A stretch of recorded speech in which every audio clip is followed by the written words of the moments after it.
Dennis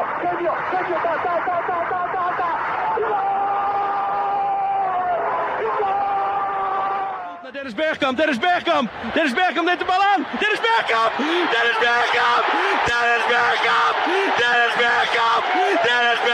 Posse de bola para Portugal, vai Éder, chuta! Gol!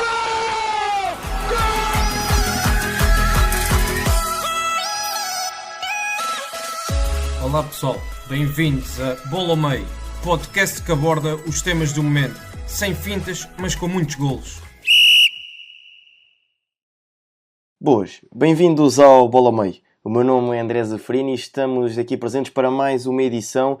Desta feita iremos tratar do tema Boa Vista, falar sobre o projeto Boa Visteiro e também sobre o momento atual da equipa e nada mais, nada menos do que apresentar o nosso convidado desta semana, José Pedro Freitas. Bem-vindo, adepto do Boa Vista, será o convidado desta edição do Bola ao Meio. Bem-vindo. Boa tarde, André. Boa tarde, Francisco. Obrigado pelo convite para participar. É sempre um prazer. Francisco, também dar-te as boas-vindas, como é habitual, mais uma edição. Obrigado, André, e mais uma vez agradecer também a presença do nosso convidado e esperemos que seja aqui uma excelente conversa com o José sobre este tema do Boa Vista, que acho que temos muito para conversar e acho que vai ser um podcast muito interessante. Vamos avançar então com a nossa conversa e começamos por ti, José. Como é que está o ambiente, qual é o ambiente que se vive no estádio do Bessa neste momento? Olha, é um ambiente complicado. Acho que não me lembrava, desde o regresso do Boa Vista à Primeira Liga, não me recordo de um ambiente tão complicado como este. Quer em termos, muito por culpa dos resultados desportivos, mas também fora do campo. Não sei se vocês também estão a par, mas há 2 dias a CLAC também cortou relações com a direção, o que demonstra o que se vive no Bessa, mas é um acumular de situações, desde logo com um mau planeamento da temporada. As expectativas estavam talvez demasiado elevadas para aquilo que era a realidade. Acho que os adeptos estavam convencidos que chegavam jogadores com qualidade dos mais diversos pontos e que chegavam e num estalar de dedos as coisas iam correr bem. E mais uma vez no Boa Vista, hoje é um clube particularmente complicado. Eu acho que a seguir aos 3 grandes, o Boa Vista e o Vitória de Guimarães têm a particularidade da massa adepta ter um poderio muito forte nas decisões do clube. E eu posso falar especificamente pela questão do Boa Vista, porque sou sócio desde que nasci, digamos assim, e a direção nos últimos anos deixa-se muitas vezes influenciar pelo ruído externo, e o clube é muitas vezes governado de fora para dentro. Já assistimos a despedimentos de vários treinadores devido a essas situações. O último caso foi o do Lito. O Lito que foi despedido por 2 derrotas consecutivas, talvez, depois de um jogo na Madeira. E agora pensamos que com esta nova mudança, neste novo projeto, que as coisas poderiam acalmar de certa forma, mas não se tem verificado, porque as ondas de choque continuam a ser muitas. Sim, essa questão que referiste e bem das expectativas. Francisco, achas que foi muito por aí que não resultou esta entrada de Vasco Seabra no Boa Vista? Ou seja, colocar demasiado altas as expectativas nesta equipa? É assim, eu percebo o lado do José, o argumento do José, e concordo em parte, mas não acho que este fracasso inicial deste projeto do Boa Vista, nesta fase da temporada, se deva única e exclusivamente à questão da expectativa. Naturalmente que a expectativa era grande, até por todo o projeto que estava envolvido, com a questão dos investidores e acionistas também associados ao Lille, a questão dos próprios reforços, e isso ajudou de certa forma que criasse alguma pressão, alguma exigência, mas acho que acaba por ser uma exigência natural face a tudo aquilo que era previsto, e também aquilo que o José disse, que da massa adepta ser uma massa adepta que vibra muito com o clube, muito aguerrida, muito um clube histórico, e que naturalmente, independentemente de haver este projeto ou não, a exigência existe e vai existir sempre no Boa Vista. Agora, claro que, adicionalmente, todas estas situações vieram agravar ainda mais a exigência que era proposta aos jogadores, à equipa técnica, à estrutura. Mas não acho que os erros e as falhas que existiram estão associadas à exigência, porque a verdade é que a equipa não conseguiu produzir, não é? A equipa ainda ontem foi eliminada da Taça de Portugal. Neste momento tem uma vitória, e foi a vitória em casa contra o Benfica. Fizeram um excelente jogo, mas em todos os outros jogos não conseguiram demonstrar aquele rendimento que demonstraram contra o Benfica, e não acredito que tenha a ver com expectativas. Acredito sim que tenha a ver mais com a questão de um platel e de um projeto completamente novos, jogadores que nunca jogaram juntos, uma equipa técnica também de qualidade, mas jovem. E claro que é preciso tempo, é preciso paciência para implementar processos, para criar uma cultura de vitória. Tudo isso demora tempo. Tempo esse que o Boa Vista neste momento não tem, e depois lá está, essa tal questão da exigência, as expectativas serem altas, a pressão, tudo mais fizeram com que a equipa técnica do Vasco se abra saísse, e que neste momento estamos aqui todos a ver quem é que vai assumir este projeto, que acho que é um projeto muito interessante, com jogadores a nível individual de muita qualidade. Sim, um projeto bastante interessante, e que nós chegámos a destacar e a abordar este tema no início da temporada, numa das nossas edições do podcast. Mas eu pergunto, e vamos aqui recuar no tempo, a quando a contratação do Vasco se abra para o Boa Vista, o anúncio da sua chegada ao Bessa.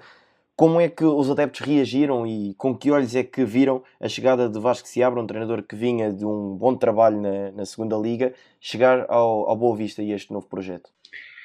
Eu acho que viram sempre com alguma desconfiança. Um misto de desconfiança e outro de expectativa. Expectativa de que, sei lá, fosse mais uma espécie de Ruben Amorim, que acho que muitos clubes agora procuram um treinador jovem e que traga resultados no imediato, mas ao mesmo tempo alguma desconfiança, porque acho que esperavam um nome mais impactante e um nome mais experiente. Desde o início que eu tenho acompanhado, que não era um nome do agrado da generalidade dos adeptos de Boa Vista. Foi dado o benefício da dúvida, mas voltando à minha ideia inicial, como tem sido hábito em todos os treinadores do Boa Vista, não há aquela margem, não há aquela paciência de esperar. Duas derrotas, começa a contestação a fazer-se sentir, e com o Vasco Seabra acho que houve alguma expectativa de que poderia ser o homem certo depois daquele jogo de apresentação com o Tondela, em que a equipa de facto fez um bom jogo, e acho que até surpreendeu toda a gente pela positiva. Mesmo o jogo com o Nacional demonstrou uma equipa pujante ofensivamente, mas depois com aquela derrota na segunda jornada com o Futebol do Porto já voltou a abalar a confiança no treinador. Sim, essa questão que referiste o nome Vasco Seabra não ser consensual e unânime entre os adeptos, acreditas que isso também pode ter conduzido ao seu despedimento nesta fase? E pergunto se concordas com esse despedimento. Olha, eu acho que o Vasco Seabra era uma questão o seu despedimento era uma questão de dias, era uma morte anunciada, digamos assim, porque acho que a contestação já era tanta que mais jornada menos jornada, acho que ia acabar por ser uma inevitabilidade. Se me perguntas se eu concordo, eu, por hábito, tenho a tendência de procurar e esperar que os treinadores tenham resultados e sou um pouco contra os despedimentos. E a minha expectativa no início desta época era finalmente que o Boa Vista numa temporada começasse e terminasse com o mesmo treinador.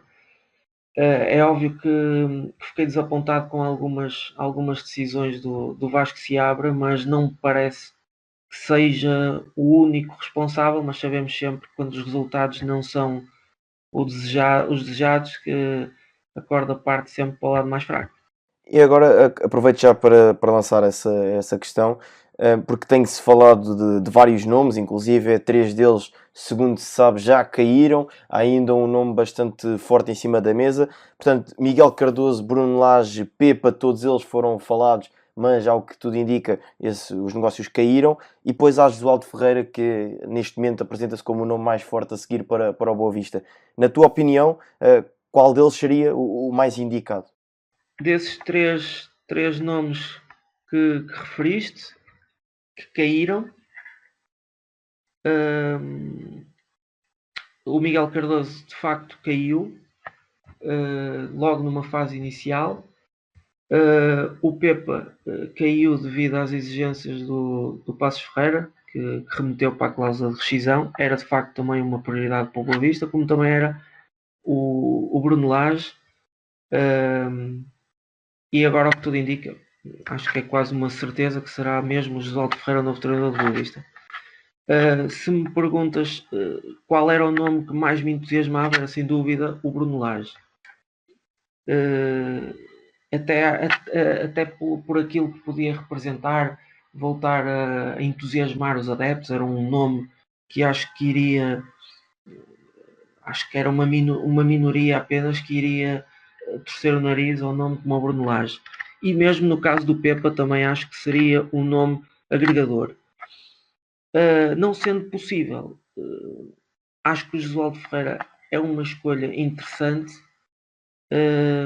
essencialmente pela capacidade de poder agarrar o balneário, pela experiência que tem no futebol, apesar da idade, da experiência menos bem conseguida no Santos. Eu penso que é um nome interessante e que pode ser aquilo que o Boa Vista precisa nesta fase. Francisco, consegues entender se for Josualdo a escolha para assumir o comando técnico do Boa Vista? Sim, eu acho que acaba por fazer sentido dentro daquilo que o José também já referiu. Ou seja, é um treinador conceituado, um treinador experiente, com muito conhecimento também do futebol português, não é? Com títulos, e acaba por ser um treinador que eu acredito que pode não só agarrar o balneário, como o José disse, também puxar a ser respeitado pelos jogadores mais antigos, mais experientes, mas também potenciar aquilo que são os jogadores mais jovens, e que acaba por, parece-me a mim, visto de fora, ser um dos pilares deste projeto do Boa Vista, com muitos jogadores jovens, na expectativa de os potenciar. E nessa característica acho que Josualdo encaixa muito bem. Agora, em termos táticos, estou curioso para perceber como é que o pode fazer no seu habitual 4-3-3, olhando para este plantel do Boa Vista, mas isso é certamente outra questão que vamos ter que aguardar, caso Josualdo seja oficializado, e depois nos primeiros jogos perceber como é que vai colocar a equipa dentro de campo. Sim, mas isso que eu tinha também questionar era em relação ao perfil de Josualdo e também aquilo que ele pode oferecer, porque ao fim e ao cabo estes 4 treinadores que acabámos por falar aqui, todos eles têm características diferentes. Portanto, também consegues entender qual o caminho que esta nova direção está a tentar seguir? É assim, eu acho que tu acabaste por referir bem que são 4 perfis distintos.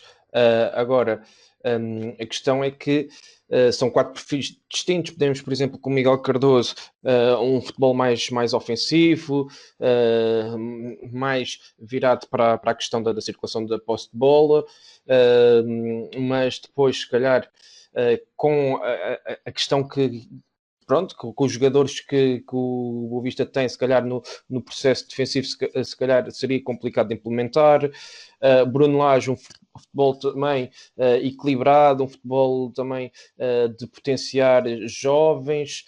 O Pepe é um treinador que está a fazer um excelente trabalho, tem vindo a subir a pulso e este ano no Passos está a fazer um trabalho formidável. Acho que também seria uma opção muito interessante, mas sempre numa perspectiva de projeto futuro. Acho que Jesualdo acaba por ser uma escolha normal, digamos assim, atendendo ao contexto e ao estado atual do clube. Ou seja, neste momento estão em zona de despromoção, não é? É certo que o campeonato também ainda só tem 9 jornadas e lá em baixo as contas estão todas muito equilibradas e uma vitória pode catapultar o Boa Vista para o meio da tabela, mas a verdade é que a equipa só ganha um jogo para o campeonato e precisa de começar a somar pontos urgentemente para garantir a manutenção, que eu acho que com a qualidade que o plantel tem, eu sinceramente acho que a qualidade individual que o plantel tem, conseguimos colocar o Boa Vista num patamar, digamos, no top 6, 7 do nosso campeonato. Agora, isso não está a acontecer e perceba a aposta no Jesualdo numa perspectiva de curto prazo de meter a equipa a render, de conseguir estabilizar os processos, criar uma estrutura forte e depois sim pensar num treinador mais de médio e longo prazo que possa ser alguém jovem, alguém que potencie o plantel, alguém que consiga valorizar os ativos do Boa Vista, que me parece ser esse também uma das principais características deste projeto, também ligado ao Lille. Sim, nós numa das nossas conversas esta semana, quando surgiu o nome de Jesualdo Ferreira para o Boa Vista, chegámos a falar e a debater essa questão, que era o que poderia trazer a Jesualdo a este projeto do Boa Vista, e seria a consolidação de bases do grupo, o núcleo duro do Boa Vista, que depois pudesse ser complementado aqui e ali. Mas neste momento, e referiste bem, existe essa urgência de pontos, e por muito que Jesualdo Ferreira tenha, digamos assim, essa capacidade de criar as bases, se não tiver os resultados já no imediato, achas que também pode fazer tremer um bocadinho aquilo que será o trabalho do Jesualdo Ferreira? Um pouco também vá aqui, em questão de resultados, aquilo que se passou um pouco no Santos, porque o trabalho estava a ser desenvolvido, mas não havia esses tais resultados. Sim, eu percebo o que é que tu dizes, mas acho que são contextos diferentes. Jesualdo no Santos vivia com uma pressão muito excessiva daquilo que tinha sido o trabalho anterior do Sampaoli, que foi um trabalho formidável, um trabalho muito valorizado por todos, dada aquilo que era a situação do Santos, não é? Com os problemas internos que existiam. E a cobrança, digamos assim, a exigência, a pressão dos adeptos, e é nesse sentido de colocar o Santos a lutar pelo título do Brasileirão, quando isso era praticamente impossível com o plantel que eles tinham. E depois, claro, com os resultados negativos, acabou por sair, porque não conseguiu ter resultados e colocar a equipa a jogar como pretendia, também fruto de toda a inconsistência e todos os problemas que existiam internamente.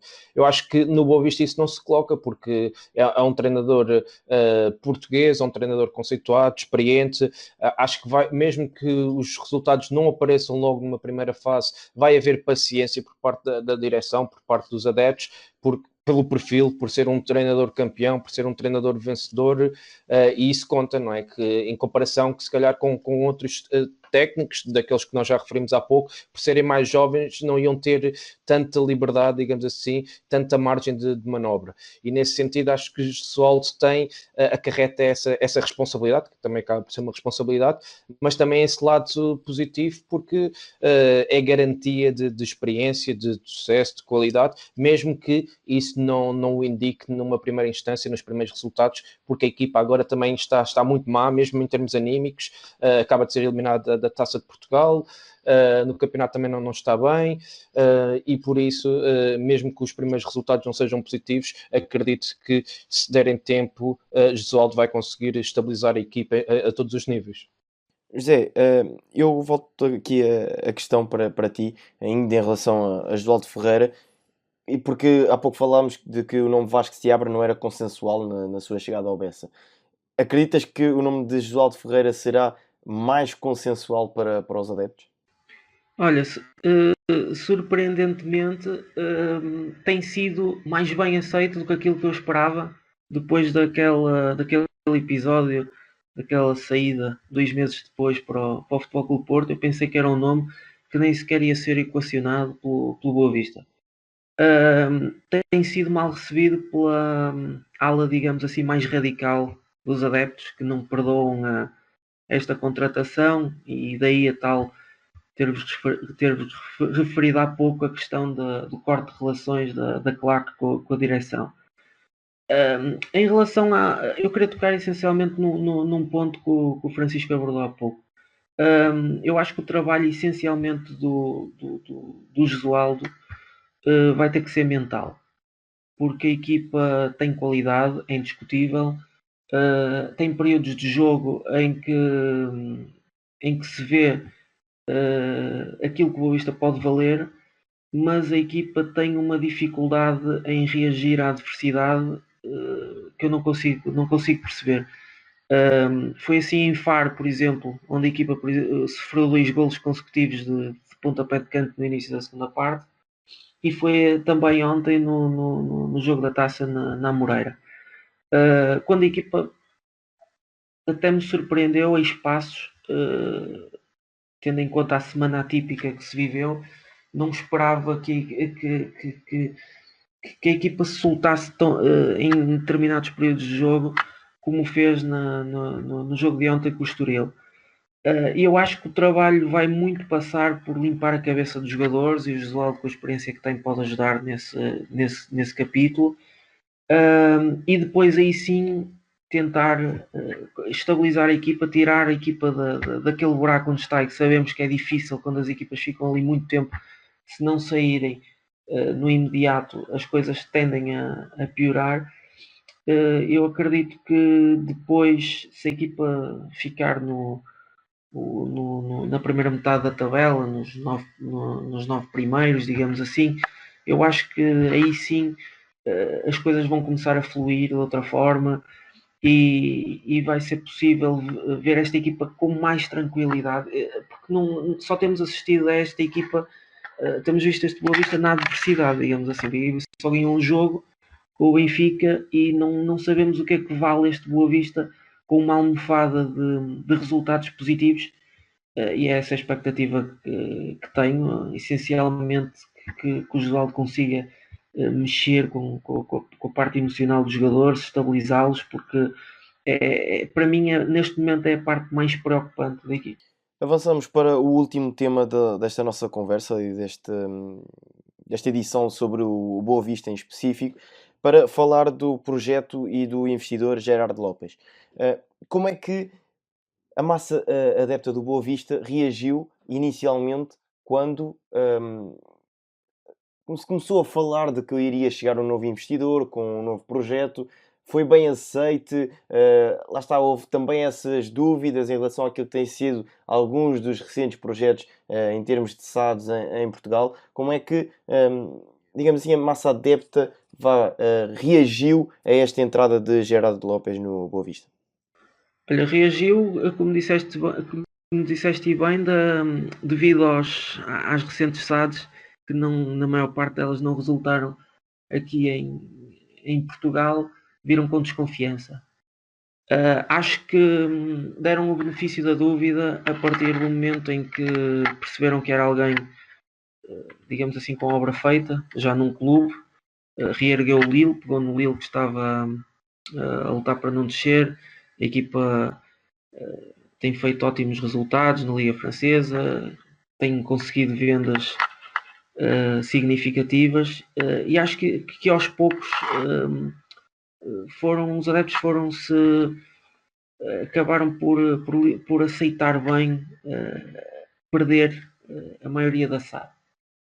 Tanto é que na Assembleia Geral, que para aprovar a venda, não se verificaram votos contra, só votos nulos e uma esmagadora maioria de votos a favor da venda. Mas há sempre lá está, quando as coisas correm bem, é tudo um mar de rosas. Neste caso já se começa a questionar tudo, inclusive também a questão da venda, se terá sido um bom passo. Eu acho que era uma inevitabilidade para o Boa Vista. O Boa Vista estava ligado às máquinas. Quem é boavisteiro sabe que o Boa Vista todos os anos teve inúmeras dificuldades para inscrever a equipa no campeonato. Um pouco a imagem do que sucede com o Vitória de Setúbal, e sabíamos que algum dia alguma coisa podia correr mal e o Boa Vista poderia não ter a sorte que teve nos outros anos e não podia, e acabaria por ser afastado por uma questão administrativa. E acho que perante esse cenário lidaram bem com o facto de perder a SAD para a maioria da SAD, neste caso, trouxe benefícios. Não podemos esquecer que no meio destes resultados negativos, nem tudo é mau. O Boa Vista tem, desde a entrada do Gerard Lopes e da sua equipa, o Boa Vista dotou o estádio do Bessa de melhores infraestruturas. O Boa Vista andou nestes últimos 5, 6 anos com a casa às costas a treinar em relevados do Campeonato Nacional de Séniores e até do Distrital, fora da sua zona, porque não havia campos de treino. E agora, em pouco tempo, o Boa Vista já tem um relevado de treinos para a equipa poder fazer assim, o seu quartel-general ali no Bessa. Ou seja, o facto de também ter havido a possibilidade de inscrever a equipa de sub-23, que era uma pretensão há muito da direção do Boa Vista, são aspectos que têm que ser levados em linha de conta, na minha opinião. E para terminar, Francisco, lanço-te a questão de como é que tens olhado para este projeto do Boa Vista e também para aquilo que é a nossa área, a área do scouting, em que o Boa Vista começa a surgir um nome também nosso conhecido, de Luís Campos, neste projeto. Sim, eu acho que acaba por ser um projeto muito interessante, por tudo aquilo que o José referiu, mas também por esta questão do scouting, ou seja, esta possibilidade de recrutar jovens talentos, potenciá-los no contexto de campeonato português e depois valorizá-los e fazer encaixes financeiros, ou neste caso, através de rendimento desportivo, sejam por jogadores emprestados, como é o caso de jogadores ligados ao Lille, e depois terem rendimento desportivo, ajudarem o Boa Vista também a ter este rendimento desportivo e levar o clube. Acho que acaba por ser sempre muito interessante. Depois, claro que esta questão associada ao Luís Campos, associada ao Ademar Lopes, que está como diretor-geral de futebol, são duas pessoas com muita experiência nesta área de scouting e com muita qualidade. Claro que ajuda a que apareçam jogadores de muita qualidade neste projeto, que é o caso do Ángel Gomes, que se não fosse este projeto dificilmente teríamos condições de o ver a jogar aqui no Campeonato Português, ou pelo menos neste contexto, e depois também a importância de olhar para aquilo que é o mercado nacional, que há jogadores aqui que eu gosto muito, que é o caso do Nuno Santos, que acho que é um excelente jogador, o caso do Ricardo Mangas, que também acho que são dois portugueses de muito valor e que, se não fosse também esta importância que dão à área do scouting, também olhando para o mercado interno, que dificilmente veríamos estes jogadores neste patamar.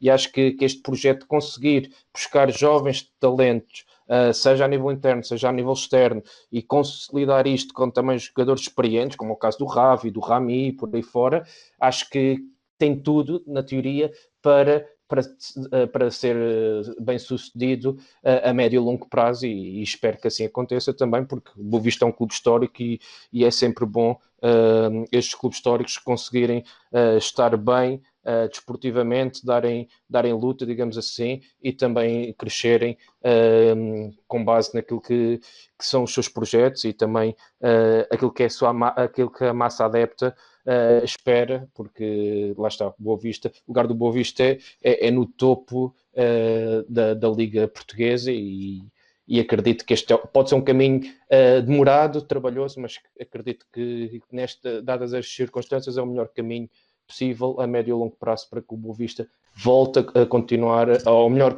volte a aparecer em grande no topo de futebol português e continue por lá muitos anos. Damos então por terminada esta edição do Bola ao Meio. Resta-me agradecer ao José Pedro Freitas por ter aceitado o nosso convite e ter mostrado disponibilidade e vontade em participar nesta edição. José, muito obrigado pela presença. Obrigado, agradeço o convite. Aos dois é sempre um prazer falar sobre o Boa Vista neste caso e uma vez mais obrigado. Francisco, também agradecer a ti pela presença aqui e obviamente contar contigo na próxima edição. Obrigado, André, e mais uma vez obrigado também ao José pela participação e por este excelente momento. Está tudo contado sobre o Boa Vista, sobre o momento atual da equipa boavisteira. No Bessa não se vive o melhor momento, mas este novo projeto entusiasma também agentes do futebol. Um forte abraço e até para a semana. Obrigado por nos terem seguido em mais um episódio. Sigam o ProScout nas redes sociais em Facebook, Twitter, Instagram, YouTube e principalmente no nosso site em www.proscout.pt. Até à próxima!